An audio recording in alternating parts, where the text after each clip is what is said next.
Hai, Assalamualaikum warahmatullahi wabarakatuh.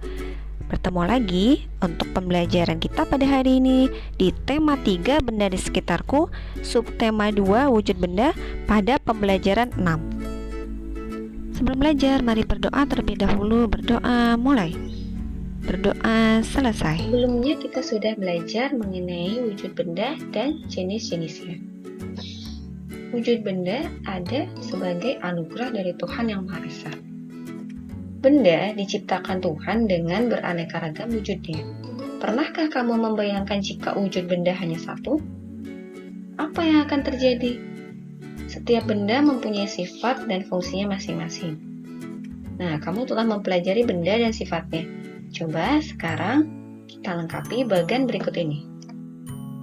Ayo kita kerjakan bagian berikut bersama-sama. Berdasarkan wujudnya, benda terbagi menjadi 3. Siapa yang ingat? Iya, betul sekali. Yang pertama, benda berwujud padat. Yang kedua, benda berwujud cair. Yang ketiga, benda berwujud gas. Sifat yang ada pada benda padat yaitu memiliki bentuk yang tetap. Contohnya, lemari, meja, gelas, dan masih banyak lagi. Bisakah kalian menyebutkan contoh-contoh lainnya? Bila bisa, silakan nanti kalian tulis di buku tulis.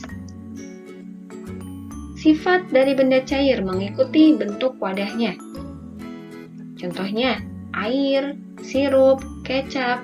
Bentuknya akan mengikuti bentuk wadahnya. Bila kita masukkan gelas, bentuknya akan seperti gelas. Bila kita simpan di atas piring, maka bentuknya akan rata mengikuti bentuk piring. Sifat pada benda gas itu mengikuti bentuk wadahnya, sama seperti benda berwujud cair, gas juga bentuknya mengikuti wadah.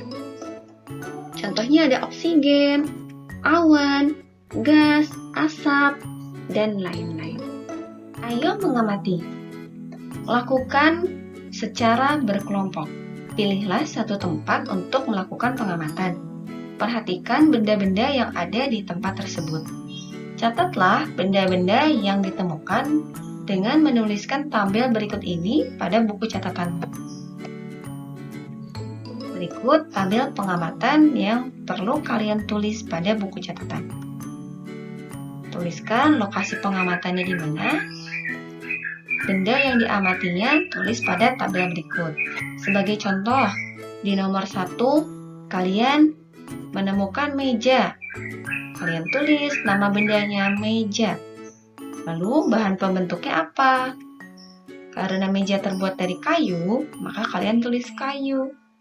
Wujud bendanya. Karena bentuknya tetap, maka wujudnya adalah benda padat. Fungsinya meja untuk apa? Kalian tulis. Tempat menulis dan menaruh barang. Kalian lanjutkan pada nomor 2, 3, 4, 5, dan seterusnya dari benda-benda yang kalian temukan di sekitar kalian. Sekarang coba kalian perhatikan gambar berikut ini. Nah, pada gambar tersebut terlihat Siti sedang memperhatikan timbangan untuk menimbang bayi. Semua timbangan berwujud benda padat.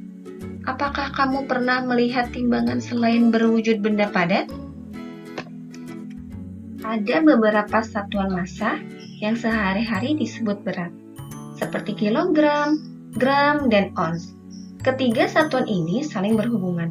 Lakukanlah percobaan berikut. Percobaan menimbang dengan timbangan kue. Perhatikan berat benda 1 kg dan 1000 gram. Apakah benda tersebut menunjukkan berat yang sama? Perhatikan gambar berikut ini. Ada 3 buah timbangan.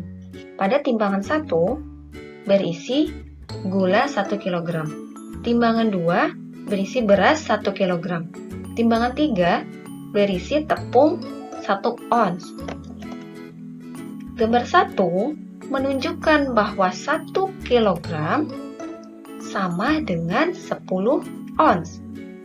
Nah, bisa kita perhatikan di atasnya disimpan gula 1 kg. Terlihat pada timbangan beratnya itu adalah 10 ons. Itu artinya 1 kilogram sama dengan 10 ons. Gambar 2 menunjukkan bahwa 1 kilogram beras sama dengan 1000 gram. Gambar 3, tepung 1 ons sama dengan 100 gram. Sekarang, coba siapkan buku catatanmu, lalu tuliskan soal-soal berikut ini sebagai bentuk latihan, dan tentukanlah satuan berat yang tepat. Pada soal nomor 1, 2, 3, 4, dan 5. Selamat mengerjakan. Pernahkah kalian menimbang berat badan? Di mana biasa kalian menimbangnya? Nah, kali ini, mari berlatih menimbang badan. Lakukan secara berkelompok, langkahnya sebagai berikut. 1. Timbanglah berat badan seluruh anggota kelompokmu atau anggota keluargamu di rumah secara bergiliran. Kedua, catat hasilnya di dalam tabel. 3. Urutkan berat badan mulai dari yang paling ringan hingga yang paling berat. Berikut tabel untuk mengisi hasil timbangan kalian. Tuliskan nama dari orang yang kalian timbang, lalu tuliskan hasil timbangan berat badan mereka. Lani sering membantu ayahnya menjaga toko. Lani membantu ayah menimbang bahan-bahan makanan. Orang tua Lani cukup berada, namun Lani anak yang sederhana. Hidup sederhana adalah hidup yang sesuai dengan kebutuhan. Hidup yang tidak berlebihan dalam menggunakan harta. Diskusikanlah dengan teman di kelompokmu. Mari lingkari kata-kata berikut yang sesuai dengan hidup sederhana. Silakan kalian diskusikan dulu dari ke-10 kata di samping berikut ini. Apakah sudah? Mari kita coba cek jawaban kalian. Hidup sederhana yang pertama itu rendah hati. Ya, kita tidak sombong atas harta yang kita miliki. Yang kedua, cermat. Kita cermat dalam menggunakan harta yang kita miliki.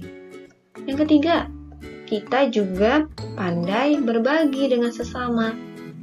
Yang keempat, secukupnya.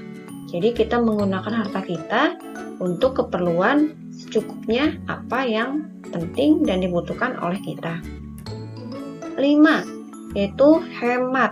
Jadi kita tidak boros, menggunakan yang sesuai dengan kebutuhan saja, tidak banyak menghambur-hamburkan uang. Tahukah kalian mengapa sikap sederhana penting diterapkan dalam kehidupan sehari-hari? Ternyata sikap sederhana memiliki manfaat bagi kehidupan kita. Yang pertama, bisa lebih menahan diri. Yang kedua, rajin menabung. Ketiga, kita jadi lebih pandai dalam mengelola uang. Keempat, terhindar dari pemborosan. Kelima, kita juga dapat melatih sikap disiplin dalam hidup. Keenam, hidup kita menjadi lebih bahagia. Ketujuh, bisa bersikap lebih sederhana. Semoga kita semua termasuk orang yang memiliki sikap sederhana ya, sehingga manfaat-manfaat tersebut dimiliki juga oleh kita. Sekian video pembelajaran kita pada hari ini. Semoga bermanfaat. Mohon maaf apabila masih banyak kekurangan. Jangan lupa tugas-tugasnya kalian kerjakan dan catat pada buku tulis. Di akhir video silakan like, komen, dan subscribe video ini agar lebih banyak lagi video-video pembelajaran lainnya yang bisa kalian gunakan untuk pembelajaran di rumah. Wassalamualaikum warahmatullahi wabarakatuh.